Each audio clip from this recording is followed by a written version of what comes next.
You're listening to Served Up, a podcast that features inspiring beverage professionals and topic experts that share their passions through meaningful conversations. I'm your host, Bridget Albert, also known as the Market Fresh Mixologist, an industry mentor with decades of experience. Grab a cocktail and sit back. Let's learn how we can make a positive impact in our industry.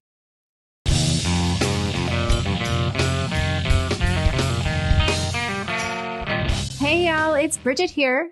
Today I'm joined by a very special co-hostess, Colleen Anderson, host of the Southern Glazer's Wine and Spirits inspiring podcast, Heart Forward, where she interviews the SGSW team members through the heart values of honesty, excellence, agility, respect, and teamwork. Together, we're excited to welcome Amy Kickham, the EVP and Chief Human Resources Officer at Southern Glazer's Wine and Spirits. Amy is a people-first leader known for shaping culture with authenticity, empathy, and impact across the organization. In this interview, she'll share her personal journey, including the experiences that shaped her leadership style. She'll also reflect on motherhood and how it's influenced her perspective on balance, ambition, and what it truly means to lead. So sit back, relax, grab yourself your favorite cocktail, and enjoy the show. And after you listen to this show, please make sure to check out the Heart Forward podcast on your favorite podcast channel. Cheers. Amy, Colleen, and I are really excited to have you on Served Up today. Thank you so much for joining us. My pleasure. I'm so happy to be here. Look forward to telling some stories. Speaking of telling us some stories, let's start with a fun one. I have a fun question for you, Amy. Can you tell us, if you were a cocktail, what would it be called and what would be in it? You know, that's a great question. So if I think about my journey and how I got to this business, I am pretty simple when it comes to a cocktail or to a drink. I think I simply would be an old school mimoso. And why I say that is because I really feel, and you have heard this, Colleen, is that in HR, our purpose is to guide the moments that matter for our employees so that they know they belong and can thrive. So when you think about a moment in your life or a moment in your career, doesn't a good old glass of champagne or a mimosa sit well with you? Heck That's sort of what I think. Amy, I want to go to brunch with you sometime. Let's go. I'll be in Miami in a couple of weeks, Bridget. Let's go. I'll text you. A celebration. Over a pitcher of all you can drink mimosas. Yes, ma'am. Oh, so fun. Amy, can you walk us through your journey into the beverage industry? Did it start off with curiosity? Did you grow up maybe wanting to be like an astronaut or something instead? And you're like, oh my goodness, here I am surrounded by mezcal, wine, spirits, and all this stuff. So how did that journey begin for you? Yeah, so I love this question because I really didn't know much about this industry and this business until I started in it. And I'll tell you guys a quick little funny story is I grew up wanting to be a sports broadcaster. I thought I would be the first female to broadcast a World Series game. Like that's just sort of what was my goal and my dream. And here I am in 2025, my first podcast, right? So it sort of has come full circle a bit. I started working in the retail business fresh out of college and stayed in grocery retail until I applied to a blind ad in, like it was Indeed. It was back when Indeed first started and they used to post all these jobs. So I was like, hey, come work for us. We're looking for an HR director. At this point in time, I was a senior HR manager working at Save-A-Lot food stores. And I was like, yeah, let's give this a shot, see what this is all about. And then I get this phone call from a recruiter who's still with us. Her name is Brittany Merritt. Everybody says they don't have a favorite employee, but I do. Brittany's my favorite employee because she brought me into this business and this industry. People in HR have heard this story so much. But it really comes down to, I knew nothing about Glazer's distributing. I just thought maybe I can distribute groceries. I can figure out what this company distributes. We can figure this part out together. And Brittany gave me a phone call and 60 days later, there was an offer to come work for Glazer's Distributing. You know, did I know anything about it? No, I simply knew the products, right? I knew Bacardi. I knew, we sold Jack Daniels at the time in St. Louis. we sold all these different products. I knew about that. I figured I can learn the rest. Boy, was I a bit shocked when I walked into the door on that first day in June of 2012. It's way more than just the product. Employees are employees, no matter what company you work for. We all have the same issues. We all come together to celebrate those moments that matter. But at the end of the day, this business was way more complex than I thought. And then just getting into it and learning more about the people, I just sort of fell in love with what we do, how we take care of our communities, how we take care of our employees. It was just one of these simple moments in my life or in my career journey that really just gelled.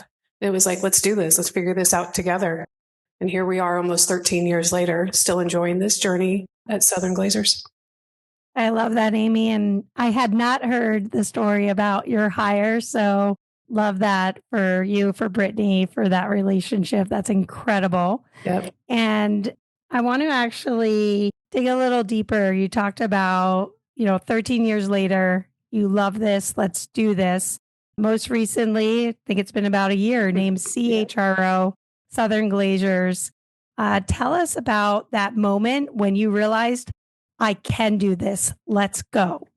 So it's an interesting thought too, Colleen. When I thought long and hard about taking this opportunity, applying for this opportunity as the Chief Human Resource Officer, one, I did not take lightly because I feel that this role really does add value to the organization in many ways, shapes, and forms.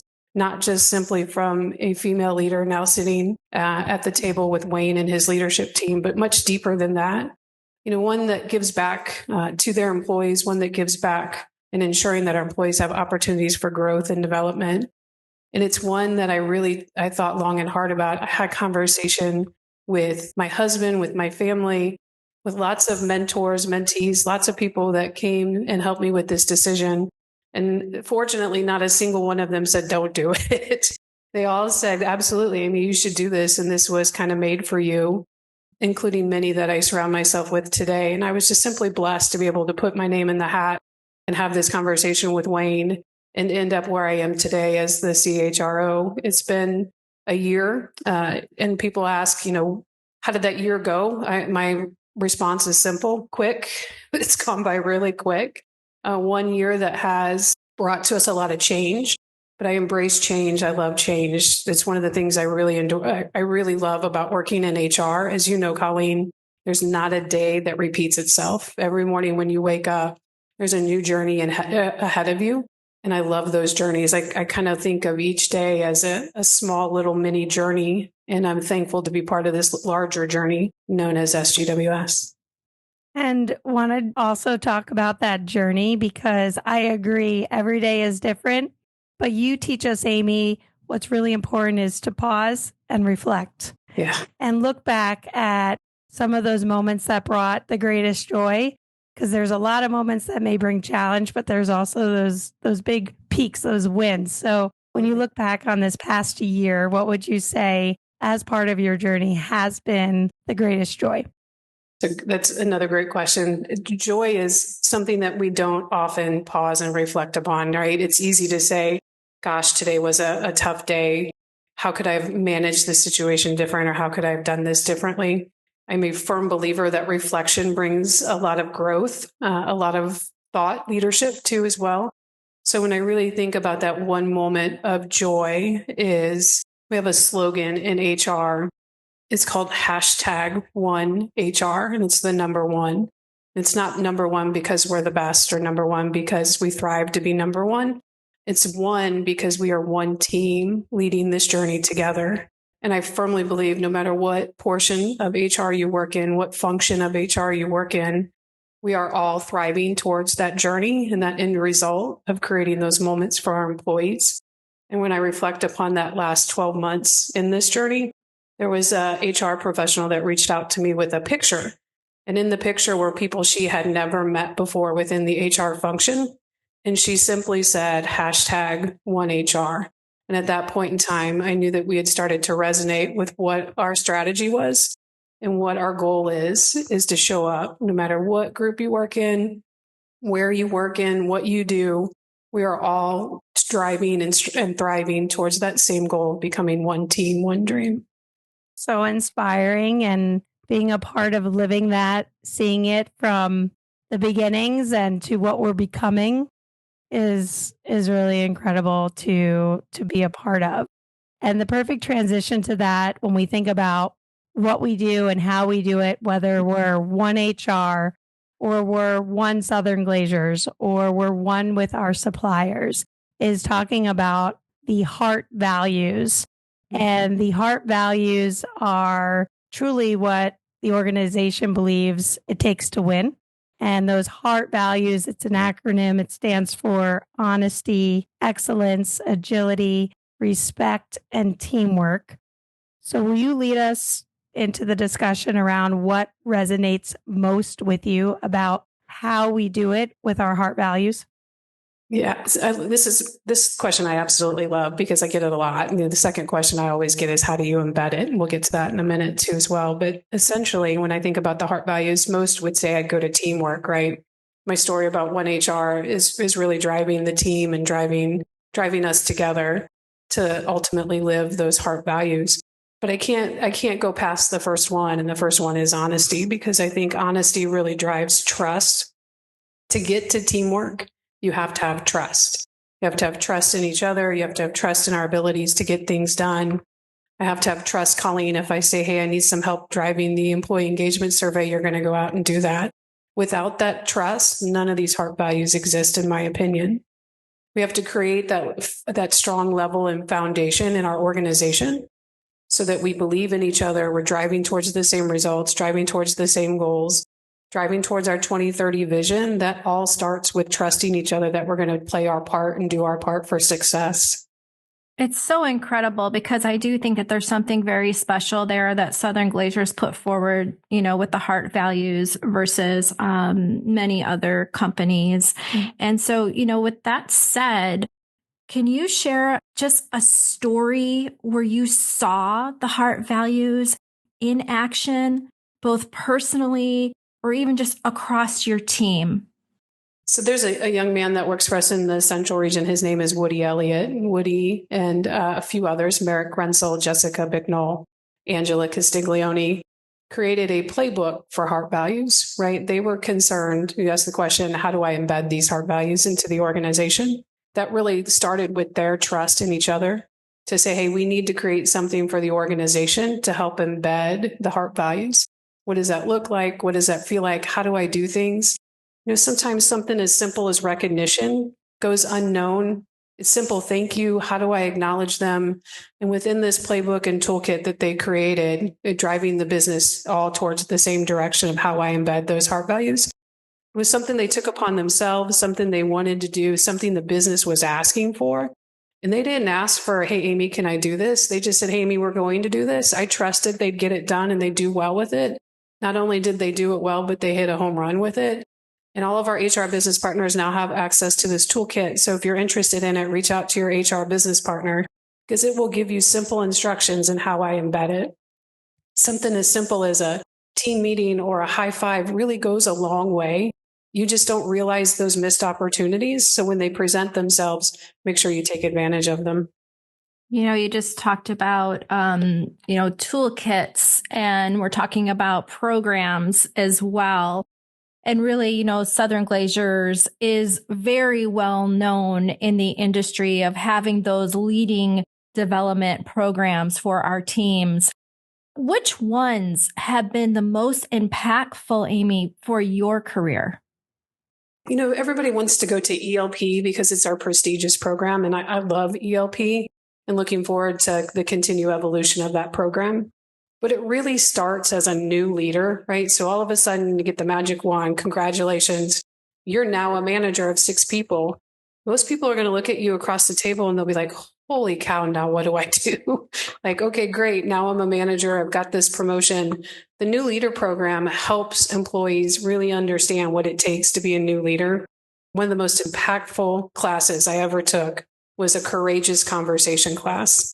Because nobody wants to have a courageous conversation. We just want to sweep it under the rug, pretend it didn't happen. Having the skills and abilities to walk through an employee issue or to talk to an employee about a concern will really take you a long way. But what's most important is doing it with empathy and transparency, because without those two skill sets, sometimes it can come across in the wrong way. So my team will hear me have these conversations, right? And there's this class, Courageous Conversation, that we taught for many years and still teach. It always starts off with, I'm listening, I hear you, however, right? Or you just come up with these simple words or phrases to help you temper the concern. And then how do I deliver that message to the employee follows it? But what's most important is being courageous. And courageous comes in so many different ways, shapes, or forms. It can be how I come across in a text message, how I come across in an email, how I come across with my body language. All of those things impact how people receive your message. So you always have to make sure what am I looking at? Am I looking at the employee? Am I listening? Don't be on my phone.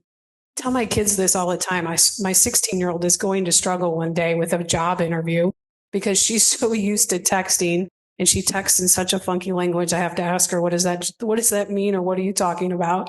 That we have to get better at that face-to-face conversation and that face-to-face communication that really will help your employees continue to grow. Not just them, but you. Think about what you want to do when you grow up. Does that mean leading bigger teams? Then we have to get comfortable being uncomfortable. Yeah, absolutely. And for your daughter and for mine too, Miss Paige Albert, just texting me emojis all day. I don't know what that means. I know. I don't know. It's wait till she gets older. I have a 21-year-old that sends me this stuff. I'm like, Samantha, I have no clue what you're talking about. Help a sister out. To help a sister. Mine's 22. Same. Yeah. Like, I don't know. So, we're in a different world as moms. Another podcast. Let's do that one. So true. Absolutely. Colleen's got a ways to go. Hers are still a little bit young. So enjoy it. They're asking for that phone. I keep denying. Oh, don't do it. Don't do it. Amy, I would love to chat with you. And I know our listeners, because many of them are just very curious about beverage in general. And served up here, we're in over 60 countries. So many of them are not Southern Glazers team members, right? And so I would love to know for our listeners that are curious about beverage, that perhaps are bartenders right now, right? Or just beverage pros in general. I didn't go to college. I was a bartender and came into this wonderful, amazing career path at Southern Glazers. And so with that said, can you talk about the different types of career paths that exist today within Southern Glazers for someone that's maybe a seasoned beverage industry pro, like a bartender, bar owner, that would just love to transition into a career here at Southern Glazers? Yeah, that's a phenomenal question too, because when we get a lot, my favorite thing to do with my husband is to sit at a bar and create conversation with people. Fortunately or unfortunately for those sitting around me. But people always ask me when they find out that I work in the beverage business, how do I get in? How do I get involved? And the answer to that is pretty simple. There are so many different career paths. I encourage people to go check out our career page at sgws.com/careers. Go check that out. It will list so many different opportunities for you, whether it be a training opportunity. We do a lot of product education. We do a lot of on-campus recruiting. So if you're interested in just connecting with that younger generation, we do a lot of selling, obviously. So there's a significant selling path. If people aren't interested in selling, there's the trade marketing path. There is HR path. We have just about every path that you can think of from a professional perspective. The more you know about the beverage industry, the better suited you'll be. Because coming into this business, not knowing a thing about it, that learning curve is pretty significant. And I really would just encourage you to go check out our career page, while at the same time, network the heck out of things. So when you see your favorite SGWS account rep come in, ask him or her the question, how do I get involved? How do I do what you do? How do I learn? We do offer all kinds of education. We have over 1,000 online classes through SGU. So if you come into this business in an entry-level position and you want to grow your career quickly, there are plenty of avenues and paths to do that. From learning about our business, learning about the different trades within our business, learning about our different suppliers, learning about the education aspect, just about everything that you can imagine we'll have at your fingertips to assist. It's just a matter of how do we get you in the front door. So how do people get in the front door? What are those qualities that you would say that we're looking for today as we think about our future and who we're hiring? Yeah. So this is going to sound really cliche, but we talked about it. It's the heart values, right? You've got to be honest. You've got to be upfront. You have to know your business. You have to be really competitive. And I say that facetiously because I'm probably the most competitive person that you'll be listening to on this podcast. But you've got to deliver that high performance. You have to be agile. Change is an everyday aspect of our business. I wake up every morning to know what has changed today. I read the industry newsletters. Google search industry newsletters. Go seek out how you learn about our company and our industry. I'd ask that you respect the processes, making sure that you know where to go, who to ask for help. But you also have to respect each other, right? When you come in the door, we all learn differently, and we all grow at different levels. So respect each other during your career path. And most importantly, live a collaborative, diverse environment, because that teamwork will get us all through the finish line. I think that your advice is so impactful and significant for all of our listeners, and, seeking out learning and networking and really embodying collaborative team effort is all very critical. Is there any other qualities that you would add to that for anybody? Our industry, the hospitality industry, is so large. So even thinking beyond even Southern Glazers, what advice towards what they should be thinking about, especially as they think about a future career, the next generation that's looking at their future career in hospitality? What advice do you have? My advice is patience. Not everything happens overnight. Not everything that you will come at the pace that you want or you feel like you deserve. You have to have patience and understanding and knowing who you are, how you grow, how you develop. Colleen, we spoke a little earlier about reflection, right? I think self-awareness is second to that. And understanding from a self-awareness perspective, what are my strengths? What are my areas of opportunity? If you have areas of opportunity, how do you grow and develop those? I really believe that at times we're so quick. Our industry and business is so quick. We move at such a fast pace. I worked in grocery retail my entire career up until this job. Retail is fast paced, 7 days a week, 24 hours a day. The grocery stores are always open. We were always serving our customers. This pace is even quicker. How quickly can I get my bottle? How quickly can I fill the back bar? How quickly can I learn? There's a new product that's coming, not just one, but 50 different products dropping this month. How quickly can I learn? And at times you just have to slow down and pause and reflect and say to yourself, what is it I want to do? How do I get there? And what's the best path for me to get there? And at times it's really going to take some patience, because again, although our business and industry moves really quickly, careers don't move as quickly as our industry does. And for those listening who would say, I can be patient, but where do I start? Especially you mentioned Southern Glazers University, SGU. That's an internal resource. What other resources while individuals are looking and seeking learning and being patient for that right opportunity? Where could they go? There are many classes available to external candidates, right? I let your fingers do the walk-in. You'll find the WSET classes are available to folks that are not employees. There are many classes, spirit-based, wine-based, that you can go learn. There are many suppliers that offer education too as well. My encouragement to you is, which path do you want to take? Is it wine? Is it spirits? Is it beer? Is it beverage in total? And then go out to the marketplace and search. There are several classes. I highly encourage the WSET class. It is something that not only employees, but non-employees can take. I had somebody stop me one day. Actually, it was a friend of my daughter's. We were at the University of Tennessee hanging out for a football game. And she walked up to me and she's like, I discovered a passion for wine while studying abroad. Can you help me? And I was like, yes, let's go online. Let's look at these classes. I hooked her up with the WSET class. She was interested in a SOM class. There are many things that are available to you. If you let your fingers do the walking, you'll find plenty of them out on the internet. But again, I can't encourage the WSET classes enough to somebody that really wants to learn about product and how things come about in our business and industry. Wonderful.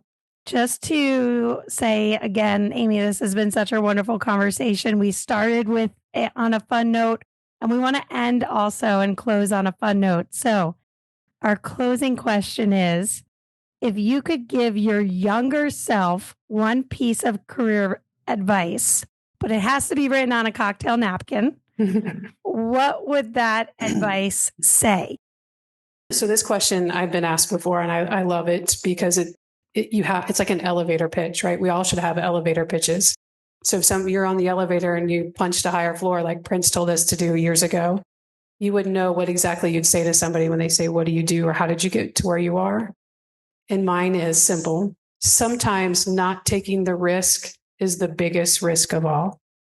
I took a pretty large risk in leaving 20-year industry and business with grocery. I love Southern Glazers Wine and Spirits. I do. If you go out and you find my LinkedIn profile, you'll see that I have a gap in my employment because I took another risk and that risk didn't work out. And I came back to Southern and I said, that risk didn't work out. I really love this company. Let's try a different risk.